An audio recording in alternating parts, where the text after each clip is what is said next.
Hello friends, नमस्कार and welcome to समाधान।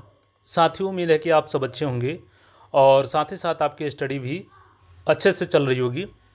और साथियों, फाइनली जिसका इंतज़ार था वो इंतज़ार समाप्त हो चुकी है। आप सब भी कहते थे कि सर आप लोग ऐसे ही वीडियो बनाते हैं, लेकिन देखिए जो ज़रूरी चीज़ें होती है आपको बताना ज़रूरी होता है।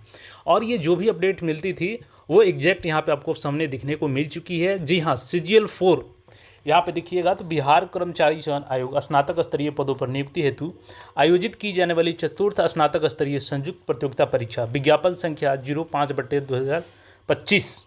और देखिए ऑनलाइन रजिस्ट्रेशन की तिथि क्या है आपकी, तो दिनांक 18 अगस्त से आपका 17 सितंबर तक आपका आवेदन लिया जाएगा। सामान्य प्रशासन विभाग बिहार पटना के विभिन्न कार्यालयों से स्नातक स्तरीय पदों की रिक्तियाँ आरक्षणवार कोटिवार संबंधित अधिसूचनाएं आयोग को कार्यालय में प्राप्त हुई है। और अधिसूचना अनुसार चतुर्थ स्नातक स्तरीय संयुक्त प्रतियोगिता परीक्षा के लिए सुयोग्य उम्मीदवारों से ऑनलाइन आवेदन आयोग की वेबसाइट पर आमंत्रित किया जाता है। ऑनलाइन आवेदन भरने की विस्तृत जानकारी आयोग की वेबसाइट पर उपलब्ध है। देखिए पोस्ट क्या क्या है, तो सबसे पहला पोस्ट जो सबका मोस्ट वेटेड वैकेंसी, सहायक प्रशाखा पदाधिकारी ASO assistant section officer level 7 का, किसी मान्यता प्राप्त विश्वविद्यालय से स्नातक, तो सिंपल इसमें ग्रेजुएशन आपका चलेगा। योजना सहायक लेवल 7, तो ये किसी भी मान्यता प्राप्त विश्वविद्यालय से स्नातक, ये भी आपका केवल स्नातक इसमें रहेगा। उसके बाद से कनीय सांख्यिकी सहायक, वेतन लेवल 7 का है, मान्यता प्राप्त विश्वविद्यालय से गणित अथवा अर्थशास्त्र अथवा वाणिज्य अथवा सांख्यिकी से स्नातक उत्तीर्ण। तो इसमें आपका या तो गणित होनी चाहिए या इकोनॉमिक्स होनी चाहिए या कॉमर्स होनी चाहिए या स्टैटिक्स। इसके अलावा data entry operator group C का, यह है लेवल 6 का। इसमें आपका किसी मान्यता प्राप्त विश्वविद्यालय से स्नातक के साथ मान्यता प्राप्त संस्थान से PGDCA BCA BSc IT समकक्ष ये होनी चाहिए आपकी। और यहाँ पे देखिएगा तो तकनीकी योग्यता में किसी मान्यता प्राप्त विश्वविद्यालय से स्नातक के साथ मान्यता प्राप्त संस्थान से PGDCA अथवा BCA BSc IT या समकक्ष होनी चाहिए। और इसके अलावा देखिए यहाँ पे तो अंकेक्षक का है, वेतन स्तर लेवल 5 का। इसमें आपका वाणिज्य अर्थशास्त्र सांख्यिकी अथवा गणित में से किसी एक विषय में आपकी स्नातक की डिग्री होनी चाहिए।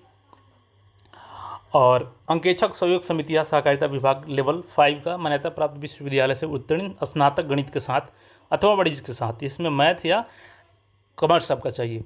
बाकी हम लोग और डिटेल्स में इसको जानेंगे। यहाँ पे सबसे पहले सीटों के आंकड़ा देख लीजिए। हमने बताया था आपको कि इसमें स्पोर्ट्स की झंझट अब खत्म हो चुकी है। 1064 टोटल ASO का सीट है, 572 आपका जनरल के लिए है। और इसमें आपका पिछड़े वर्ग की महिला के लिए 12 है, पिछड़ा वर्ग के लिए 154 सीट है ASO का। और यहाँ पे देखिएगा तो टोटल यहाँ पे 36 आरक्षण दिया गया, महिलाओं का इसमें 200 है, 35% जो सीट है। तो टोटल यहाँ पे दिया गया है। अब देखिएगा यहाँ पे योजना सहायक का, तो टोटल इसमें 88 पोस्ट है योजना सहायक का। हमने बताया हुआ था आपको कि 88 पोस्ट है योजना सहायक का। आप पिछली वीडियो उठा के देख लीजिएगा। और इसमें जनरल का 75 है और बाकी पिछड़ा वर्ग का 3 है। इसमें कनीय सांख्यिकी सहायक का इसमें देखिएगा तो इसमें 5 है, टोटल 5 पोस्ट है। और पिछड़ा वर्ग के लिए में 2 है कनीय सांख्यिकी सहायक, ये भी लेवल 7 का है। और डाटा एंट्री ऑपरेटर का देखिएगा तो केवल 1 सीट है यहाँ पे। और अंकेक्षक का देखिए तो 125 है टोटल, और अंकेक्षक सहयोग समिति का 198 है। तो कुल पदों की संख्या यहाँ पे देखिएगा 14 से 81 है, जिसमें 825 जनरल के लिए है। और बाकी यहाँ पे देखिएगा तो दिया गया है। देखिए राज्य के मूल निवासी बेंचमार्क दिव्यांग के लिए यहाँ पे होंगे। राज्य के मूल निवासी महिला को ही 35% आरक्षण का लाभ मिलेगा। देखिए उम्र सीमा, जो हमने बातें कही थी, आप लोग बिल्कुल कोई फर्जी अफवाह फैला रहे थे कि कौन गलत बता रहा है कौन सी बता रहे थे। यहाँ पे उम्र की गणना देख लीजिए।